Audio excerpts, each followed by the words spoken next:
नमः संस्कृताय मित्राणि, आप सभी का संस्कृत ज्ञानदायिनी चैनल में बहुत बहुत स्वागत है। मित्रों, आज हम लोग संस्कृत व्याकरण प्रवेशिका केवल लाइनर प्रश्नोत्तरी के रूप में द्वितीय सोपान वर्ण संधि विचार के 1 से लेकर के 53 तक के क्वेश्चन का अध्ययन हम लोग कर चुके हैं। आज इस वीडियो में 54 नंबर के क्वेश्चन से शुरुआत करते हैं। तो चलिए देखा जाए।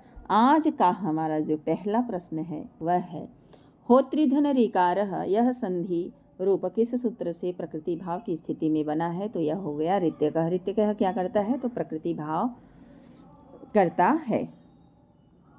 होत धन ऋकारः का वैकल्पिक रूप क्या बनेगा? तो होत्रिधन ऋकारः। गुण संधि करने वाला सूत्र कौन सा है? तो आद गुणः। आद गुणः। गुण संधि कहते किसे हैं? तो इसका परिभाषा है कि जब अ या आ के बाद ह्रस्व या दीर्घ ई उ री आवे तो क्या आवे? तो कह रहे हैं कि ह्रस्व या दीर्घ ई उ री और री आवे तो क्रमशः आदेश क्या होता है? तो ई को गुण ए, उ को ओ और री को अर तथा री को अल हो जाता है। क्रमशः ई को ए हो जाता है, उ को ओ हो जाता है, री को अर और री को अल आदेश होता है। यह स्थिति कब बनती है? कि जब अ या आ के बाद ह्रस्व या दीर्घ ई उ री आए तो। अगला सूत्र हमारा है कि अ या आ के बाद ई या उ री या री ऐसा आए तो यह कौन सी संधि होती है? तो गुण संधि होती है। गुण संज्ञा करने वाला सूत्र कौन सा है? तो अदेंग गुणः। गुण संज्ञक वर्ण कौन सा है? तो अ ए ओ, 3 हमारे गुण संज्ञक वर्ण हैं। अगला क्वेश्चन है कि अ या आ के बाद क्या आए? ह्रस्व या दीर्घ ई आए तो दोनों के स्थान पर क्या परिवर्तन हो जाता है? तो गुण ए आदेश हो जाता है। जैसे उपधन इंद्र तो क्या हो जाएगा? उपेंद्र। उप में अ है और इंद्र का ई मिल करके क्या हो जाएगा? गुण ए उपेंद्र रूप बन जाएगा और उपेंद्र बन जाएगा। गणेशः कह रहे हैं कि कौन से 2 वर्णों के बीच संधि हुई है? तो गणेशः में गण प्लस ईशः, गण का अ और ईशः का ई मिल करके क्या हो गया? ए बन गया हमारा गणेशः। रमाधन ईशः, रमा में आ और ईशः का ई मिल करके ई को गुण ए हो गया रमेशः। गंगाधन ईश्वरः, तो इसी तरह गंगेश्वरः। ये सब हमारे गुण संधि के उदाहरण हैं। अगला क्वेश्चन हमारा है 64 नंबर का कि अ या आ के बाद ह्रस्व या दीर्घ उ आवे तो क्या आदेश होता है? तो उ को जो है गुण ओ आदेश हो जाता है। जैसे वृक्ष धन ऊपरी, तो वृक्ष में अ है, ऊपरी का उ मिल करके गुण ओ हो जाएगा, बन जाएगा हमारा वृक्षोपरि। और गगन धन ऊर्ध्वम, ऊर्ध्वम में दीर्घ उकार है, तो गगन में अ और ऊर्ध्वम में उ मिल करके उ गुण ओ हो करके हो गया गगनोर्ध्वम। इसी तरह गंगा धन उदकम गंगोदकम, मायया धन ऊर्जस्वी माययोर्जस्वी। कह रहे हैं कि इन तीनों में लिखित एक गलत पद का सही स्वरूप क्या होगा? गलत पद का सही स्वरूप क्या होगा? अच्छा, तो जो ओदकम लिख दिए हैं ओदकम, तो गंगाधन उदकम होगा, यही गलत है आपका। गलत क्या है? ओदकम। यहाँ होना क्या चाहिए था? उदकम होना चाहिए था। सॉरी।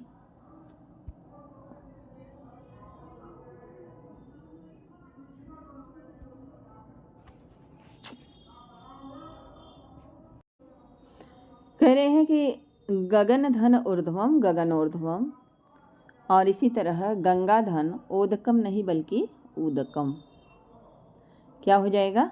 तो गंगोदकम। मायया धन ऊर्जस्वी माययोर्जस्वी। करें इन तीनों में से लिखित एक गलत पद का सही स्वरूप क्या होगा? तो ओदकम नहीं होता है हमारा, उदकम होता है। सही स्वरूप हमारा हो जाएगा उदकम।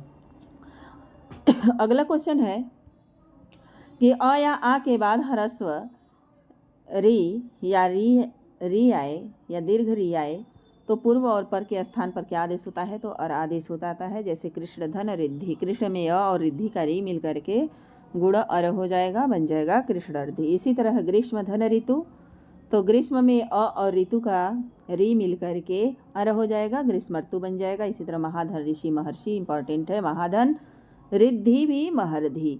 ये किसके उदाहरण है? तो गुण संधि के उदाहरण है। अगला है यदि अ आ के बाद ली आवे तो क्या होता है?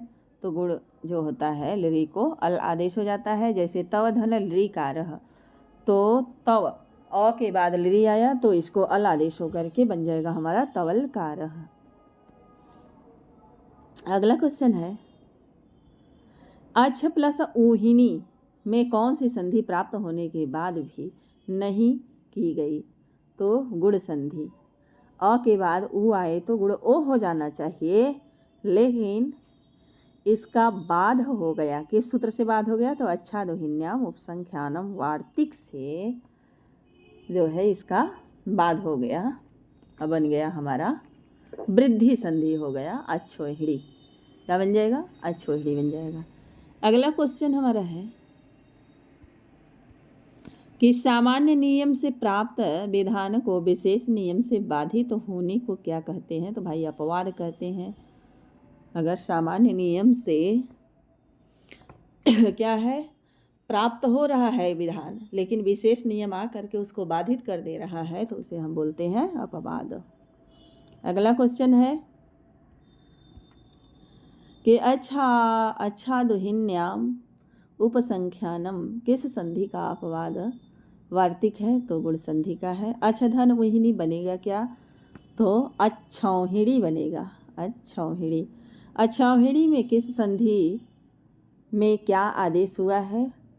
तो वृद्धि में औ आदेश हो गया है। अगला है आपका,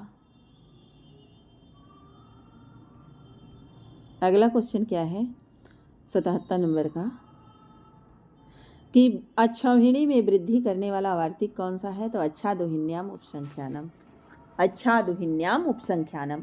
अच्छादोहिन्याम उपसंख्यानम में संधि के रूप में गुण संज्ञक स्वर ओ न हो करके क्या हो गया है? औ हो गया है। वृद्धि संज्ञक वर्ण कौन सा हो गया? तो औ हो गया। अगला क्वेश्चन है वृद्धि संज्ञा करने वाला सूत्र कौन सा है? तो वृद्धि संज्ञा करने वाला सूत्र हमारा वृद्धिरादेश है। और वृद्धि संज्ञक वर्ण कौन कौन से हैं? तो आ, ए, औ, ये वृद्धि संज्ञक वर्ण हैं। करें कि स्व के बाद अगर ईर शब्द आए, ईरिन शब्द आए, तो स्व के आकार को और ईर व ईरिन के इकार के स्थान में क्या आदेश हो जाता है? तो ए आदेश हो जाता है। किस वार्तिक से? तो स्वादि रेड़ोह वार्तिक से। स्वादि रेड़ो करता क्या है? तो कहता है कि जब स्व शब्द के बाद ईर शब्द आए, ईरिन शब्द आए, तो स्व के आकार और ईर व ईरिन के इकार के स्थान में एकार हो जाता है। जैसे उदाहरण में आपका है स्वधन ईरह, तो बन जाएगा आपका स्वैरह, स्वैरह यानी स्वेच्छाचारी। अगला वार्तिक हमारा है कि स्वादि रेड़ो वार्तिक से संधि होती है। तो कौन सी संधि होती है?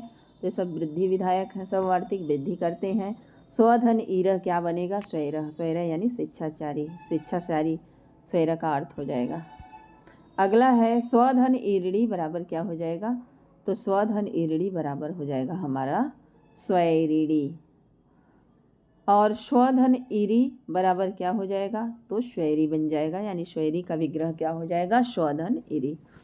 स्वैरह, स्वैरिणी, स्वैरी किसके उदाहरण है? तो स्वादि रेरिणोह वार्तिक के उदाहरण है। स्वादि रेरिणोह का सिद्धांत किस संधि का अपवाद करता है? तो सभी गुण के अपवाद होते हैं। अगला क्वेश्चन हमारा है प्रादु होढो ढैश ऐसेशु वार्तिक से कौन सी संधि होती है? तो इससे भी हमारी होती है वृद्धि संधि। और ये कहता क्या है? तो कह रहे हैं कि प्र के बाद उह आए, ऊढ़ी आए, ऊढ़ आए तो संदेअक्षर गुण स्वर न होकर के क्या हो जाता है, तो वृद्धि संज्ञक वर्ण हो जाता है। कह रहे हैं कि प्र के बाद ऐसा और ऐसे शब्द आने के पूर्व और पर के स्थान पर क्या आदेश होता है, तो वहाँ भी वृद्धि संज्ञक ए आदेश होता है।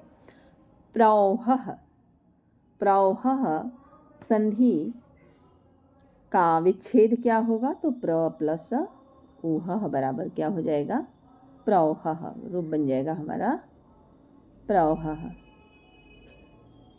प्र प्लस ऊहः प्रौहः। अगला है कि प्र प्लस ऊढ़ से क्या बनेगा, तो प्र प्लस ऊढ़ बराबर प्रौढ़ः, क्या बन जाएगा, प्रौढ़ः। अगला है प्रौढ़ी, माने प्र प्लस ऊढ़ी में अ के बाद उ होने से किस संधि की प्राप्ति होती है, जिसे बाध कर वृद्धि हो गया है, तो आपका कौन सी संधि होती है, तो भाई गुण होना चाहिए, लेकिन उसे बाध करके वृद्धि हो गया है। अगला हमारा क्वेश्चन है कि प्रौहः, प्रौढ़ः, प्रौढ़ी किस सूत्र से वृद्धि अ का विधान हुआ है, किस सूत्र से हुआ, तो यह सूत्र हमारा है प्रादु होढ़ो ढैसय शेषु वार्तिक से। अगला क्वेश्चन है आपका कि प्रौढ़ः का विच्छेद क्या होगा, तो प्रधन ऊढ़ः बराबर प्रौढ़ः, और प्रधन ऊढ़ः और प्रधन ऊढ़ः ऐसा भी हो सकता है। अगला है प्रैश्यः, प्रैश्यः का संधि विच्छेद क्या होगा, तो प्रधन एषः, प्रधन एषः प्रैश्यः, प्रधन एष्यः से क्या बनेगा, तो प्रैश्यः बनेगा। प्रैश्यः और प्रैश्य, प्रैशः और प्रैश्यः में सामान्य रूप से न प्राप्त होते हुए भी विशेष रूप से कौन सी संधि की जाती है, तो वृद्धि संधि की जाती है।